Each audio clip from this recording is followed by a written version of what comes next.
More than 3,000 modern public utility jeepneys will be deployed within the next 3 months in support of the Public Utility Vehicle Modernization Program, or PUVMP. This was the commitment of various transport groups and vehicle manufacturing companies during the recent signing of the Memorandum of Agreement.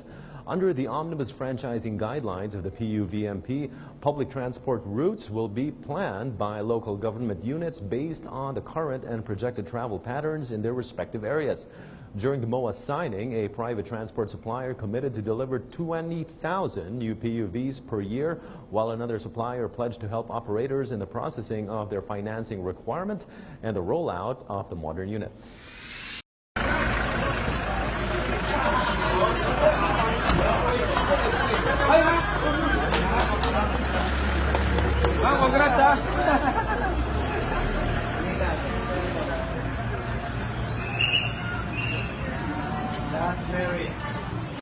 Nasawi sa pananambang ang abogado ni suspected drug lord na si Kerwin Espinosa Jr. sa Cebu City. Nagtamo ng mga tama ng bala sa ulo at katawan si Attorney Jonah John Ungab, na kasalukuyang Vice Mayor ng Bayan ng Ronda sa nasabing lalawigan. Base sa inisyal na investigasyon ng mga otoridad, pinagbabaril ng mga hindi pa nakikilalang suspect ang sasakyan ni Ungab matapos dumalo sa hearing ni Espinosa sa Cebu City Hall of Justice. Si Ungab ang ikalawang abogado ni Espinosa na tinambangan. I was trying to say, Mr. President, that we have seen in certain markets, particularly some developed countries, an anti-globalization, anti-free trade feeling develop. And I was asking, how do you feel APEC should be reacting to this? Because not everybody is being given an equal break. So some people are being left behind. So that this is the root of the move on anti-globalization. Sorry, just had some packeteers left inside. Globalization, to a certain extent, has really damaged poor economies. Globalization by itself is the deprivation of some, and those that we call left behind. There has to be some remedial measures. It includes one, democratic movement. Second is that the capital would go to larger population where there's a lot of talent. And some of the bright boys in one country are really exploited to go to another country, thereby expanding their base of knowledge, digital and otherwise. It is therefore, it behooves upon us really to help the other develop their own capacity building. Unless it is done, that you have to educate also the others who are left behind and teach them the digital age, the advantages of it, they will remain where they are. And the richer would become richer, and the poorer would become poorer unless things are changed for those who are left behind. The greatest example to me, I think, in a simple term, was what happened to the United States and China. When Deng Xiaoping opened the floodgates, opened the door of China to foreign investments, a lot of American companies, to which President Trump is now talking about, left America for a cheaper and a more viable business, lower taxes. And then it came to pass that most of the big business were doing really their actual business in China, thereby leaving behind several manufacturing companies and all sorts of goods and services really went to Shanghai and started to develop China, which is where it finds itself now. America was the first victim of globalization. And that is why Trump is trying to rule them back and said America first. And if you take a look at it, actually, this is what happened. The best of our young minds,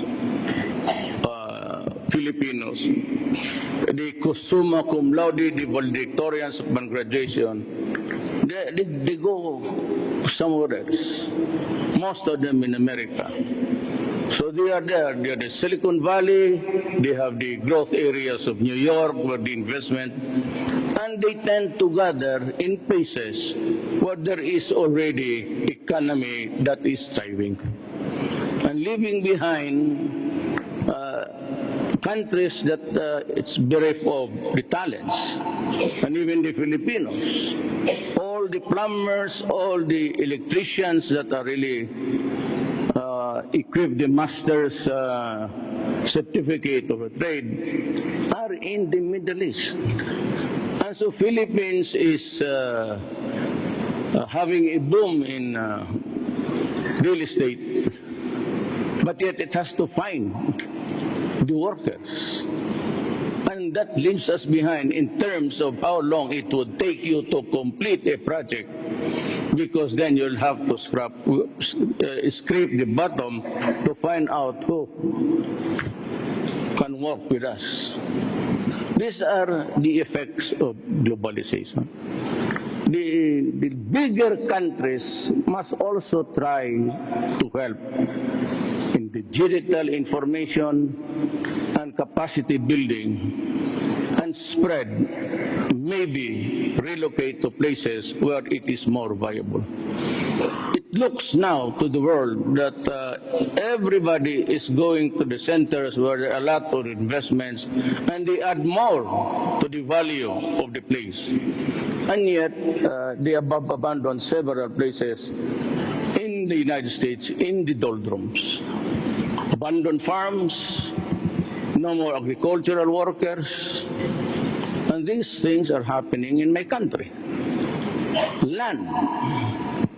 We are short of lands for crops to eat, but we have developed most of our lands to cash crop, those that are intended for export. It's part of the whole gamut of globalization that has to be addressed. And it should start here in APEC and ASEAN.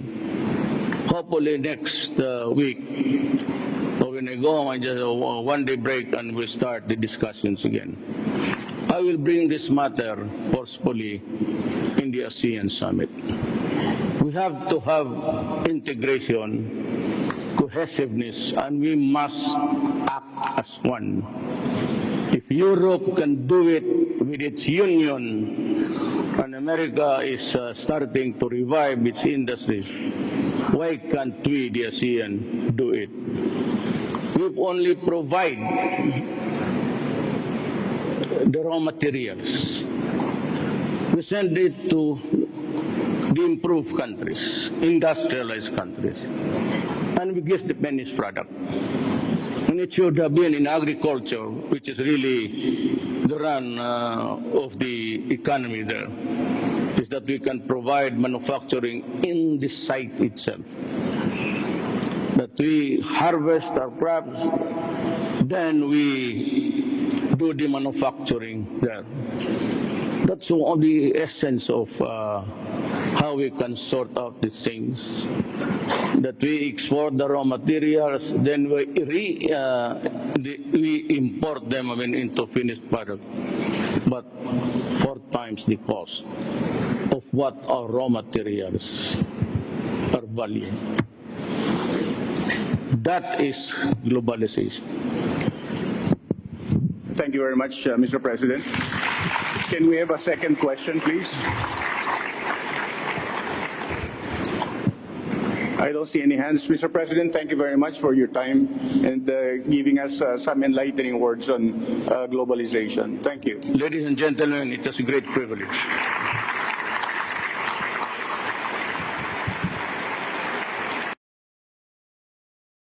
Kaya ako nasabing fake news po ito. Kasi unang-una, nakalagay, Bongo intervenes in 15.5 project to acquire Philippine warships. Malisyoso. Hindi pa nga nila sigurado kung nag-intervene ako. Alam ko ito, intervenes kagad. Pangalawa, yung amount, 15.5 billion.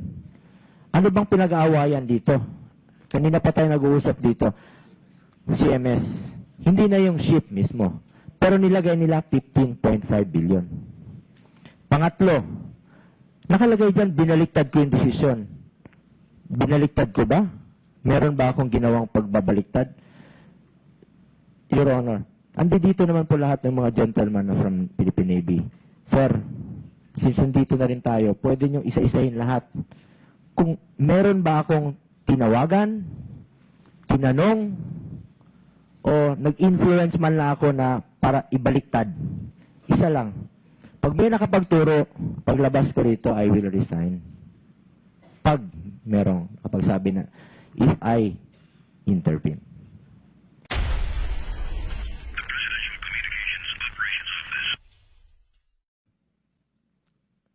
Alam kong alam nyo. Alam nyo, ang nangyayari, you are undermining the duly constituted authorities. President Duterte is mandated by the people. Magsalita na ang taong bayan, antayin na lang po ninyo ang inyong panahon.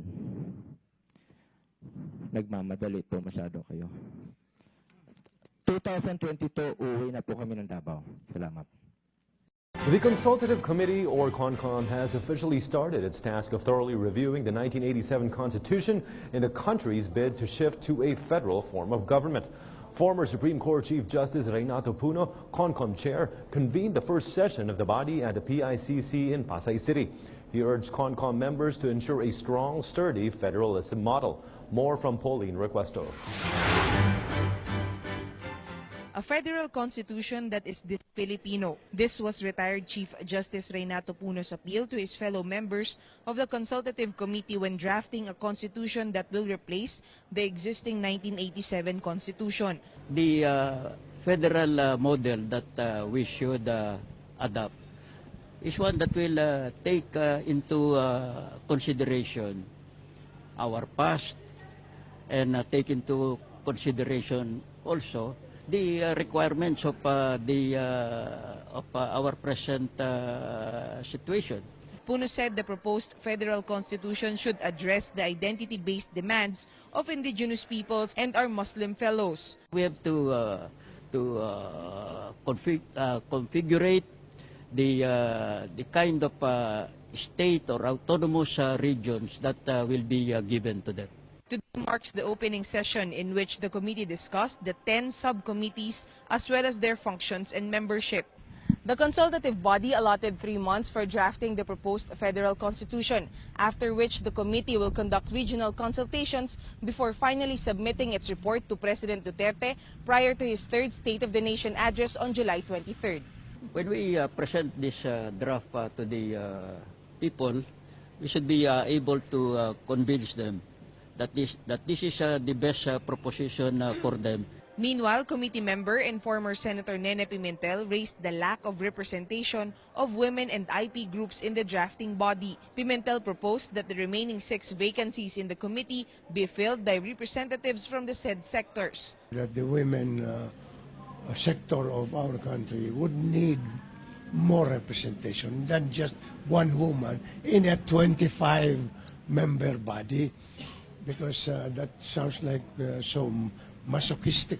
Pauline Requesto for The Nation.